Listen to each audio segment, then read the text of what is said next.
তো ছাত্ৰ ছাত্ৰীসকল আজিৰ ভিডিঅ'ত আছে অনুশীলনী 8.2 question number 1 or 5 প্ৰশ্নত আছে প্ৰশ্নৰ ইয়াত চাই ল'ব পৰা 5 cos square 60 degree plus 4 sec square 30 degree minus 10 square 45 degree sin square 30 degree plus cos square 30 degree এটা প্ৰথমতে আমি ইয়াৰ আগৰ ভিডিঅ'সমূহত কৰিছো মানখিনি প্ৰথম বহাই ল'ব লাগিব তোমালোকে মানখিনি বহাই ল'বা সো 5 আছে 5 টো লিখিলো ইনটু cos 60 degree তাৰ মানে cos 60 degree মানটো হ'ব 1/2 যেহেতু cos ৰ ওপৰত স্কয়াৰ আছে ইয়াতো স্কয়াৰ আহিব প্লাস 4 টো আহিব sec 30 degree sec 30 degree মানটো হ'ব 2 divided by √3 যেহেতু স্কয়াৰ আছে গতিকে 2/√3 হোল স্কয়াৰ মাইনাস 10 45 ৰ মানটো 1 স্কয়াৰ আছে 1 স্কয়াৰ আহিব একে ধৰণে sin 30 degree মান হ'ব 1/2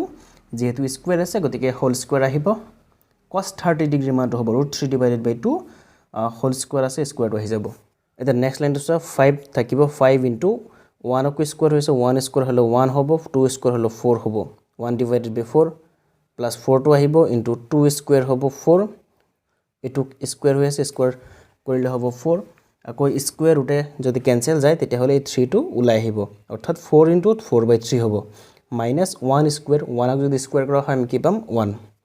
তলত একে ধৰণে 1 স্কয়াৰ মানে 1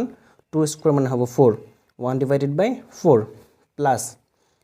এই স্কয়াৰ ৰুটে ক্যান্সেল 3 টো ওলাই আহিব তলত 2 যদি স্কয়াৰ কৰো 2 স্কয়াৰ মানে হ'ব 4 3 divided by 4 এটা সাম কি হ'ব 5 into 1 মানে 5 তলত আছে 4 plus 4 into 4 মানে 16 তলত আছে 3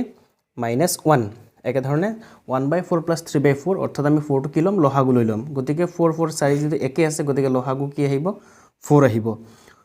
লহাগু যেটা এটা আহিব একে আহিব তেতিয়া কি হ'ব ওপৰৰ সংখ্যাখিনি যেনেকৈ আছে এনেকৈ আহি যাব 1 plus 3 গতিকে 1 plus 3 আহি গল গতিকে সোয়া ইয়াত 4 এর 3 আছে 4 এর 3 লহাগু হবে 12 4 এ 12 ক যাব 3 বাৰ সেই 3 টো ওপৰৰ 5 ৰ লগত পূৰণ কৰিম তেতিয়া হ'ব 5 3 15 তাৰপিছত যোগচিন প্লাস আহিব